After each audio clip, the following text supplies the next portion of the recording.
मेरे गुरु महेश्वर शिव के चरण में मेरा प्रणाम है। माँ भगवती के चरण में मेरा प्रणाम है। इस कालखंड के शिव के प्रथम शिष्य और हम सबों के वरीण गुरु भ्राता साहब श्री हरिंद्रानंद जी के चरण में मेरा प्रणाम है। प्रणाम है माँ दीदी नीलम आनंद के, प्रणाम है आप सभी उपस्थित गुरु भाई बहन के चरण में, प्रणाम है उन सभी भाई बहन के जिन्होंने इस चर्चा स्थल पर आए नहीं है लेकिन मेरी वाणी को सुनने की मानसिकता में है। बड़े सौभाग्य की बात है मेरा कि आप सबों के बीच अपने गुरु शिव की बात करने का सौभाग्य है। आज के दिन हम तो ये नहीं कह सकते हैं कि आज के दिन खुशी की बात है, क्योंकि आज हमारे साहब जिनके वजह से आज हम सब भाई बहन उदासी लिए हुए अपने साहब की प्रतीक्षा में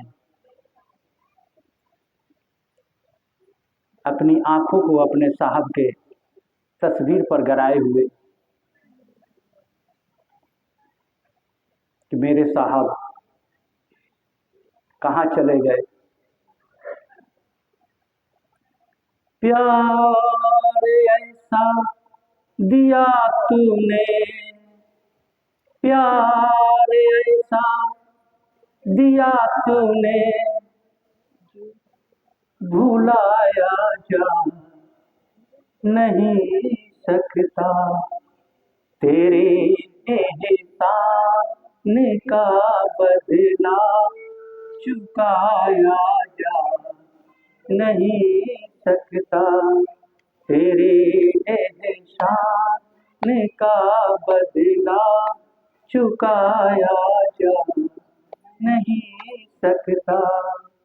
प्यार ऐसा दिया तूने, प्यार ऐसा दिया तूने, भुलाया जा नहीं सकता, तेरी एहसान का बदला चुकाया जा नहीं सकता। आज साहब श्री के एहसान के तले हम लोग दबे हुए हैं। उन्होंने जो हम पर आप पर एहसान किया है वो हम आप चुका नहीं सकते हैं। इतना अच्छा शिव गुरु जो कि मंदिरों तक, किताबों तक, ग्रंथों तक सिमटे थे, उस शिव को लाकर हमारे आपके दिलों में बसाने वाले, धड़काने वाले साहब श्री हरिंद्रानंद जी, जिनकी वजह से आज हम सबके बीच में इतना प्रेम पनपाने वाले वो साहब ही है।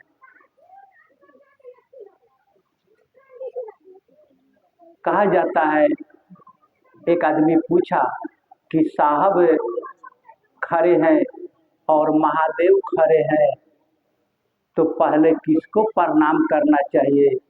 बहुतों ने अपना अपना विचार दिया कि शिव गुरु को प्रणाम करना चाहिए, सबसे पहले शिव गुरु को प्रणाम करना चाहिए, क्योंकि साहब ने शिव गुरु को बताया है। मैंने कहा कि मैं सबसे पहले साहब को प्रणाम करूंगा। साहब गुरु दो खरे काके लागू पाओ, तो बलिहारी साहब जाऊं गुरु दियो बताए। मेरे लिए तो सबसे पहले साहब गुरु तो थे, गुरु मेरे नहीं थे, अब मेरे हुए हैं तो साहब के बदौलत हुए हैं। इसलिए मैं सबसे पहले साहब को नमन करता हूँ। और साहब और शिव में कोई अंतर नहीं है, एक ही सिक्का के दो पहलू है। एक तरफ पलटेंगे तो साहब, दूसरे तरफ पलटेंगे तो शिव। समझ रहे हैं? लेकिन ये उनकी महानता है कि उन्होंने कभी ये नहीं कहा कि मैं शिव हूं। मैं शिव का शिष्य हरिंद्रानंद बोल रहा हूं, ये लिख के गारंटी दे रहा हूं कि आप दिल से चाहेंगे कि शिव का शिष्य मैं हो जाऊं तो आप हो जाएंगे। मैं स्टाम्प पेपर पर लिख कर दे देता, लेकिन दिल से चाहेंगे, आप चाहेंगे कि मैं शिव का शिष्य हो जाऊं, शिव मेरे गुरु हो जाए, ये चाहते हैं? तो ये अगर चाहते हैं, दिल से चाहते हैं कि मैं शिव का शिष्य हो जाऊं, तो साहब कह रहे हैं कि मैं लिख के गारंटी देता हूं कि शिव आपके गुरु हो जाएंगे, आप शिव का शिष्य हो जाएंगे।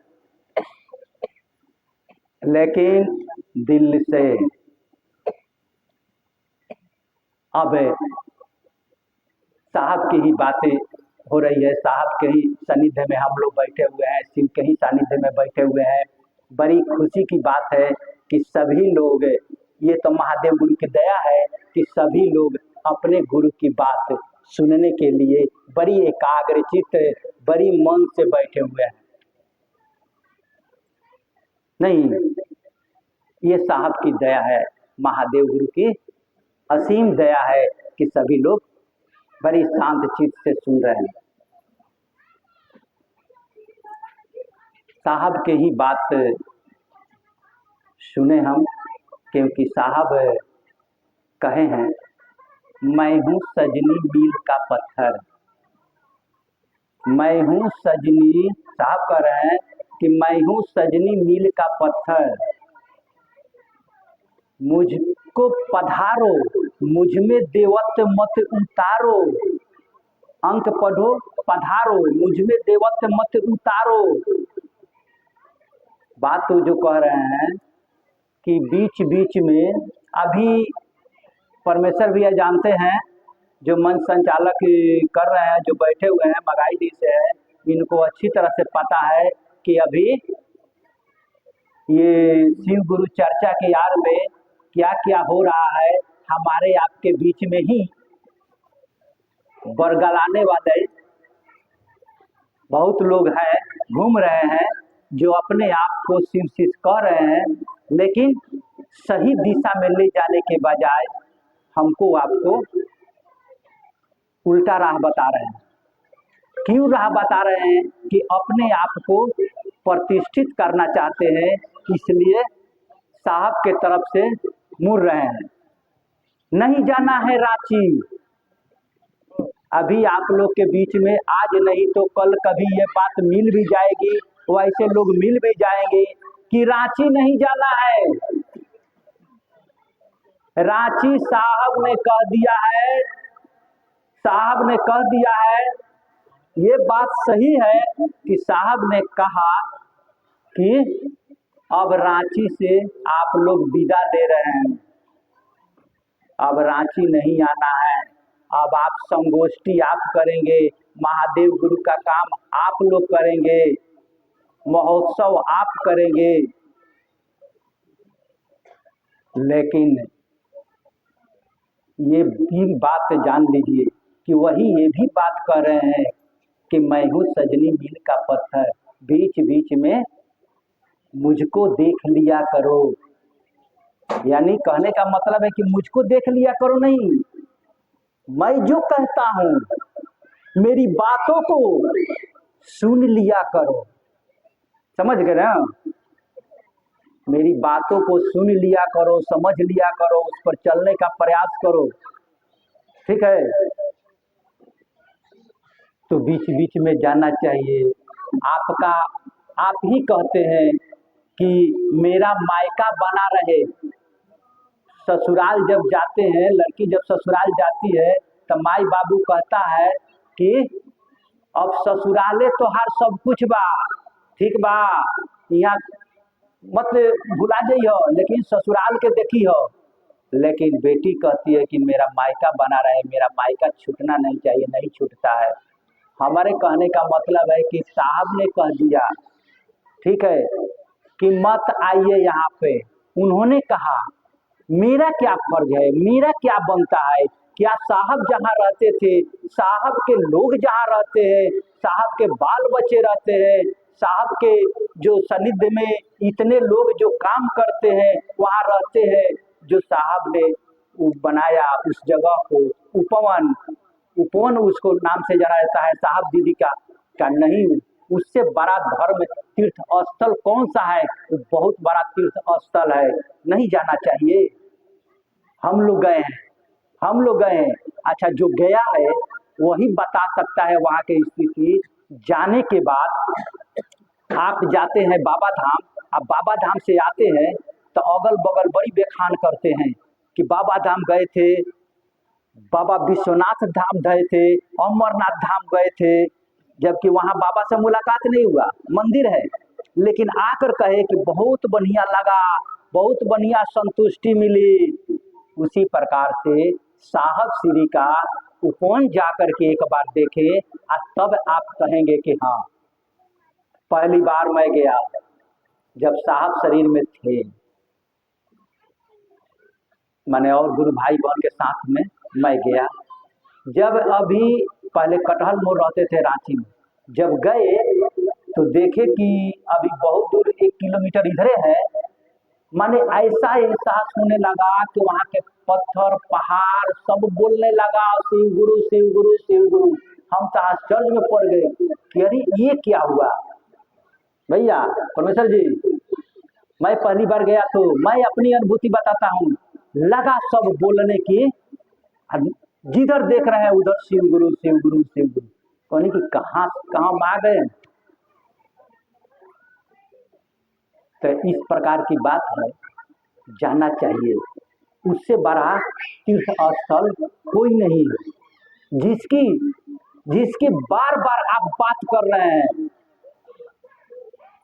जिसकी बार बार बात कर रहे हैं साहब श्री का, तो साहब श्री कौन है? जाना चाहिए कभी। या अगर कोई कहे कि नहीं जाना चाहिए तो वो तो विद्रोही है। ये बात जो बोल रहा है वो एक प्रकार से चोट पहुंचा रहा है हम सबको, साहब श्री से दूर कर रहा है। नहीं, ऐसे ऐसे व्यक्ति से दूर रहे जो अपने आप को कह रहे हैं कि शिव शिष्य है, लेकिन इस तरह के गुरु भाई बहन से दूर ले जा रहे हैं। तो हम ये कहना चाहते हैं कि साहब श्री के बातों पर हम आप रहें। अभी आप यही पुण्यतिथि संकल्प दिवस के रूप में हम आप मना रहे हैं, संकल्प दिवस। तो साहब का क्या संकल्प था? एक एक व्यक्ति, इस जगत के एक एक व्यक्ति को शिव गुरु से जोड़ने का उन्होंने संकल्प लिया था ना। एक एक व्यक्ति के शिव गुरु रूप से जोड़ने का संकल्प लिया था, और वही संकल्प दिवस के रूप में हम आप मनाने यहाँ पर आए हैं, मना रहे हैं, बैठे हुए हैं। तो हमारा आपका भी संकल्प होना चाहिए। हम आप भी संकल्प लें, नहीं, हम आप भी संकल्प लें कि आज से जो भी छूटा है उसको हम लोग महादेव गुरु से जोड़ेंगे, जोड़ने का संकल्प लेते हैं। और एक बात और कि शिव गुरु चर्चा में जब हम आप चलते हैं, आज हमको कहीं जाना होगा, बाहर ट्रेन पकड़ना होगा, 2 मिनट अगर लेट कर देंगे तो ट्रेन छूट जाएगी, हम अपनी मंजिल को नहीं जा पाएंगे। और शिव चर्चा में आने का टाइम अगर 11-12 बजे से फिक्स है तो क्यों 3 बजे 4 बजे प्रसादी लेने के लिए, आरती समाप्त करने के लिए लास्ट में सब लोग चलना शुरू करता है? काहे? ये कौन सा संकल्प दिवस आप मना रहे हैं?